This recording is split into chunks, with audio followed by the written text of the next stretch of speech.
बिस्मिल्लाहिर्रहमानिर्रहीम। बचपन का शौहर। आइस के बच्चे, तुम बचोगे नहीं, मैं तुम्हारा खून पी जाऊंगी। वो आइस के पीछे दौड़ती चला रही थी। गुस्से से उसकी दोदिया रंगत सुर्ख हो चुकी थी। आइस हंसता हुआ आगे भाग रहा था और वो पीछे पीछे, चच्ची जान बचा लें वरना आज आपकी इस चुड़ैल ने मेरा खून पी जाना है। आइस फौरन से मदीहा बेगम को देखते ही उनके पीछे छुपा था। अम्मी आप हट जाएं प्लीज़, मैंने आज इसको नहीं छोड़ना। वो गुस्से में आइस को घूरते हुए दिहा बेगम से बोली, देखें चच्ची जान, इसको कैसे मुझ मासूम के पीछे पड़ी हुई है। आइस मासूमियत से बोला,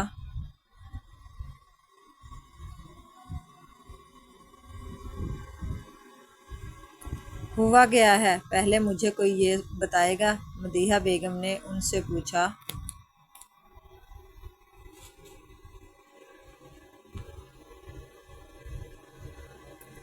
चच्ची जान, मैं ना। चुप करो, तुम तो अपने मतलब की कहानी सुनाओगे। आइज़ अभी शुरू होता आनिया ने उसे चुप करवा दिया। अम्मी मैं आपको बताती हूँ, मैंने अपने लिए कल चॉकलेट फ्रिज में रखी थी, वो ये मोटा खा गया। और हंसी हो गई।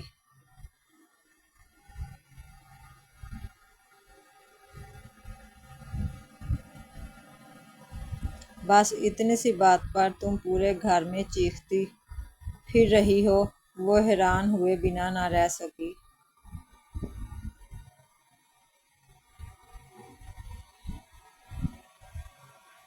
चच्ची जान, मुझे नहीं पता था।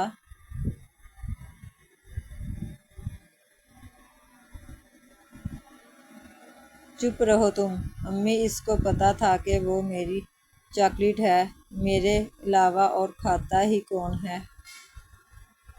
हाँ, और अम्मी, ये इतनी सी बात नहीं है, आपको पता है चॉकलेट मेरी फेवरेट है। आप समझ क्यों नहीं रही?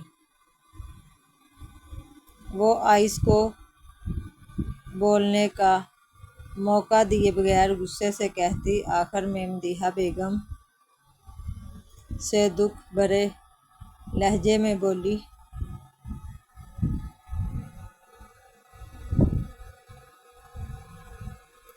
खैर अब इस मामले को रफा दफा करो और ले लेना चॉकलेट। दुनिया की आखिरी चॉकलेट तो नहीं थी जो इस तरह से बिहेव कर रही हो। दिहा बेगम आनिया को सुनाती किचन की तरफ बढ़ गई।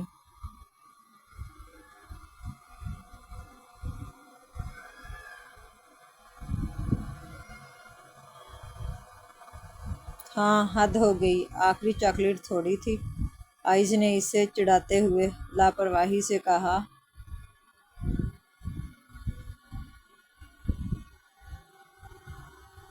मैं तुम्हें हजम नहीं होने दूंगी। आइज आनिया के चेहरे के तासुरात देखते हुए आइज ने फिर से दौड़ लगा दी।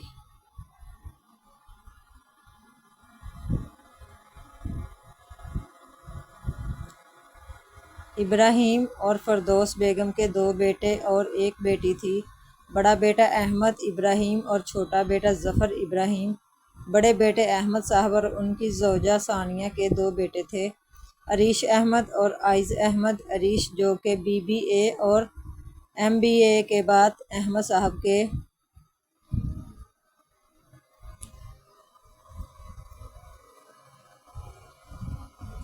साथ बिजनेस में आ गया था और आइज़ अभी पढ़ रहा था। वो BBA के लास्ट ईयर में था। ज़फ़र इब्राहिम और उनकी ज़ौजा मदीहा एक ही इकलौती बेटी थी। आनिया ज़फ़र इब्राहिम सबकी लाडली, सबसे इसकी बहुत बनती थी, सिवाय एक इंसान के, यानी अरीश अहमद के, जो कि आनिया के मुताबिक इंतहाई खड़ूस किस्म का इंसान था। अलबत्ता आइस और आनिया की आपस में बहुत बनती थी। लड़ते झगड़ते भी थे मगर एका भी बहुत था।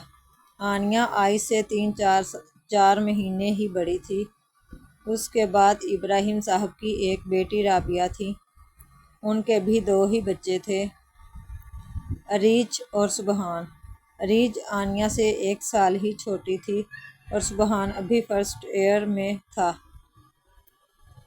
राबिया बेगम अपने बच्चों और शोहर ज़ाहद के साथ कुवैत रहती थी।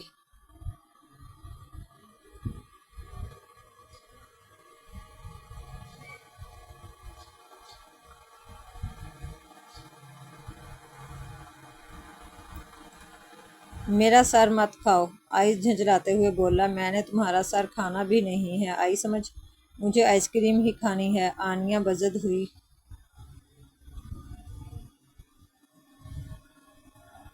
आखिर ऐसी भी क्या आफत आ गई जो आइसक्रीम लाजमी खानी है?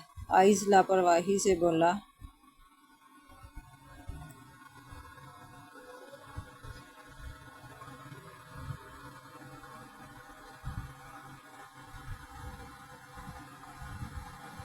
आइस, तुमने मुझे कहा था कि अगर मैं शर्त जीती तो तुम आइसक्रीम खिलाओगे। मुझे खानी है, खानी है, खानी है, वो जोर देते हुए बोली। अच्छा, ओलंपिक्स में नहीं जीती तुम, लूडो ही थी ना। बस इतना ववेला ना मचाओ। आइस मोबाइल में लग गया।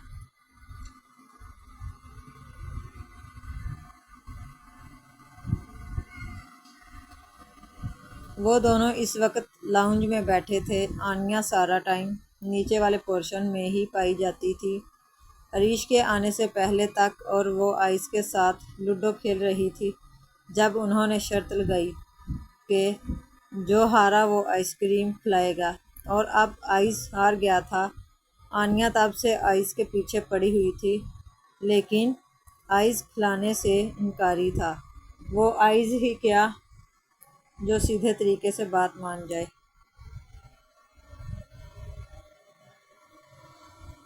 कोई इन्हें चुप भी नहीं करवाता था कि इनके रोज़ का मामूल था। आनिया मुंह फुलाए बैठी हुई थी। तभी अरीश ने लाउंज में कदम रखा। वो इस वक्त ऑफिस से आ रहा था। अरीश ने अंदर आते ही सलाम किया। आइस ने सलाम का जवाब दिया और मोबाइल रख दिया, जबकि आनिया इसी तरह बैठी रही। अरीश आनिया की तरफ देखता, टाई की नाट ढीली करता, आइस के बराबर में बैठ गया।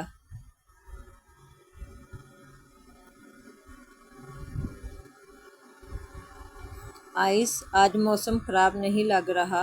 अरीश ने आनिया की तरफ देखते हुए शरारत से पूछा। आनिया ने अरीश को घूरा।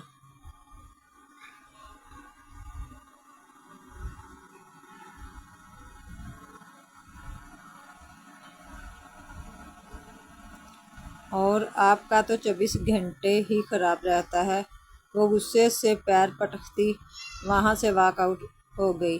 अरीश हैरान रह गया। उसने आइस को सवालिया नज़रों से देखा। आइस ने कंधे उचका दिए।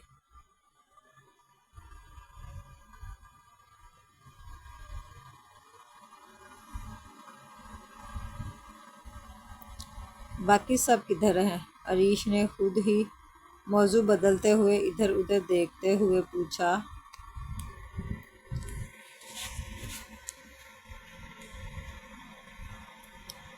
चच्ची जान ऊपर और अम्मी जान किचन में होंगी। ओके, वो कहता हुआ वहाँ से उठ गया। आइस फिर से मोबाइल पे लग गया।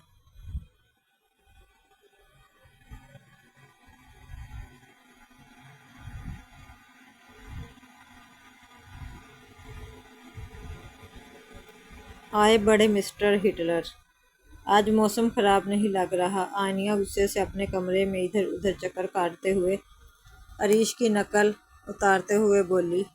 पता नहीं समझते क्या हैं खुद को।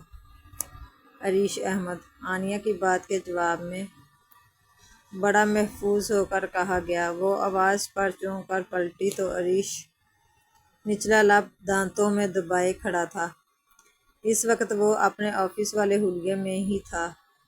टाई की नाड़ ढीली और शर्ट की आस्तीनें कूनियों तक मुड़ी हुई, जेब में हाथ डाले खड़ा था। बाल माथे पर बिखरे हुए थे, चेहरे पर भी थकान वाज़ेह थी। बिलाशुबा वो बहुत वजीह था।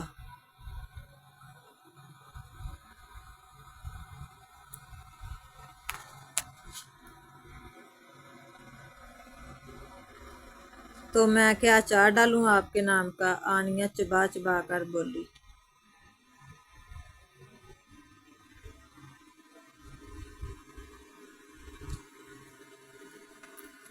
मैंने ऐसा कब कहा? अरीश चलता हुआ आनिया के बेड पर बैठ गया। आनिया की भूरी आंखें हैरत से खुल गईं। अरीश और इतना बेतकल्लुफ? क्या चाहिए? आनिया ने सपाट लहजे में पूछा।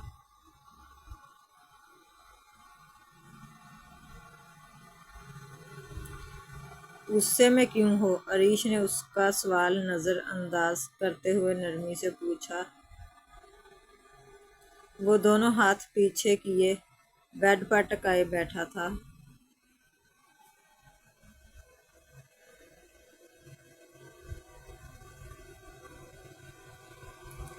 आपसे मतलब? आनिया ने अब्रू अचकाए। तमीज से बात किया करो, मेरी नरमी का नाजायज फायदा मत उठाओ। वो एकदम सीधा होकर बैठ गया।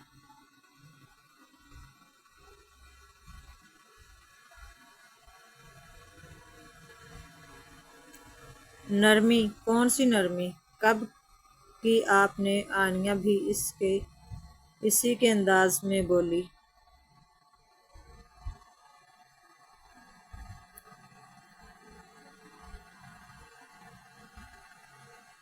सख्ती भी नहीं की मैंने अभी, समझी? जिस दिन मैंने सख्ती की ना, कोई रोक भी नहीं सकेगा मुझे। वो गुस्से से कहता कमरे से निकल गया। जब भी वो सोचता था कि आनिया से आराम से बात करे, वो उसको किसी न किसी बात पर गुस्सा दिला देती थी। आखिर पता नहीं कि ऐसा कब तक चलना था।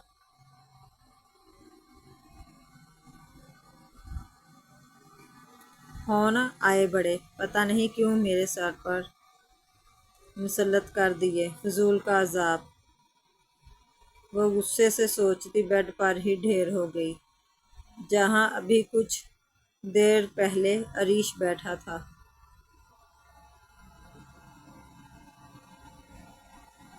अगली किस्त पढ़ने के लिए चैनल को लाइक और सब्सक्राइब ज़रूर करें ताकि मज़ीद वीडियोज़ आप तक पहुंच सके।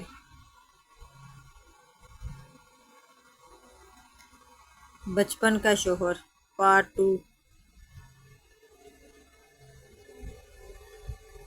किस्त नंबर 2। वो मुंह फुलाए सोफे पर टांगे ऊपर किए बैठी थी जब सानिया बेगम